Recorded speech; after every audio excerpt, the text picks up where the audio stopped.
আল্লাহ রাসূল সাল্লাল্লাহু আলাইহি ওয়াসাল্লাম বলেন, যদি কোনো ব্যক্তি নিয়মিতভাবে আয়াতুল কুরসি পাঠ করে থাকে, স্বয়ং আল্লাহ রাব্বুল আলামিন সেই ব্যক্তির রূহ কবজ করবেন। বিসমিল্লাহির রহমানির রহিম।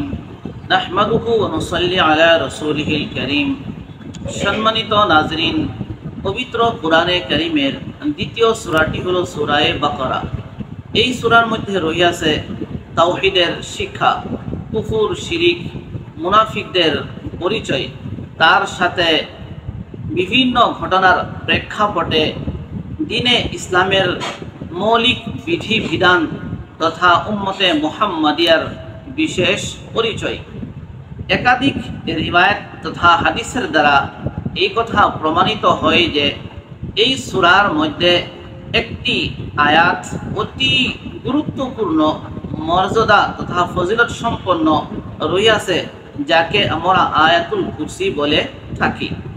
আয়াতুল কুরসির ফজিলত সম্বন্ধে নবী করিম সাল্লাল্লাহু আলাইহি ওয়াসাল্লাম থেকে বর্ণিত রহিয়াছে যে আল্লাহ রাসূল সাল্লাল্লাহু আলাইহি ওয়াসাল্লাম বলেন, যদি কোনো ব্যক্তি নিয়মিতভাবে আয়াতুল কুরসি পাঠ করে থাকে, স্বয়ং আল্লাহ রাব্বুল আলামিন সেই ব্যক্তির রূহ কবজ করবেন। তাই নয়, আরেকটি হাদিসের মধ্যে নবী করিম সাল্লাল্লাহু আলাইহি ওয়াসাল্লাম থেকে এমতভাবে বর্ণিত রহিয়াছে, যেই ব্যক্তি নিয়মিতভাবে আয়াতুল কুরসি পাঠ করে থাকবে, কিয়ামতের দিন আল্লাহ রাব্বুল আলামিনের তরফ থেকে সেই ব্যক্তিকে ওই বীর মুজাহিদ শহীদ ব্যক্তির মর্যাদা এবং সম্মান দান করা হবে, যেই বীর মুজাহিদ নাকি আল্লাহর তরফ থেকে এবং আল্লাহর রাসূলের তরফ থেকে দ্বীনে ইসলামকে এই পৃথিবীর মধ্যে প্রতিষ্ঠা করার উদ্দেশ্যে আল্লাহর রাস্তায় বাহির হয়ে শাহাদাত বরণ করেছে। তবে আয়াতুল কুরসি পাঠ করার সময় হলো নাম্বার 1, প্রত্যেক ফরজ নামাজের পরে। এই বিষয়ে নবী করিম সাল্লাল্লাহু আলাইহি ওয়াসাল্লাম থেকে একটি হাদিসের মধ্যে বর্ণিত রহিয়াছে, আল্লাহ রাসূল সাল্লাল্লাহু আলাইহি ওয়াসাল্লাম ইরশাদ করেন, মান ক্বারাআ আয়াতাল কুরসি ফি দুবুরি কুল্লি সালাতিন লাম ইয়ামনাহু মিন দুখুলিল জান্নাতি ইল্লা আন ইয়ামুতা।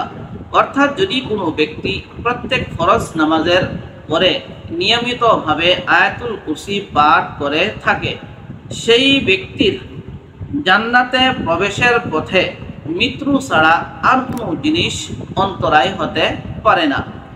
দ্বিতীয় সময়টি হলো সকাল এবং সন্ধ্যা।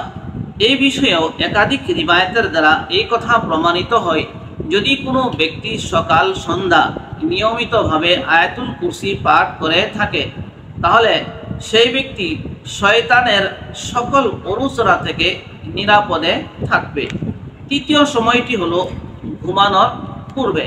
এই সম্বন্ধে নবী করিম সাল্লাল্লাহু আলাইহি ওয়াসাল্লাম থেকে একটি হাদিসের মধ্যে বর্ণিত রহিয়াছে যে আল্লাহ রাসূল সাল্লাল্লাহু আলাইহি ওয়াসাল্লাম ইরশাদ করেন, মান ক্বারাআ আয়াতাল কুরসি ইযা আবা ইলা ফিরাশিহি ওয়াক্কালা বিহি মালাকাইন ইয়াহফাযানিহি হাত্তা ইউসবিহা।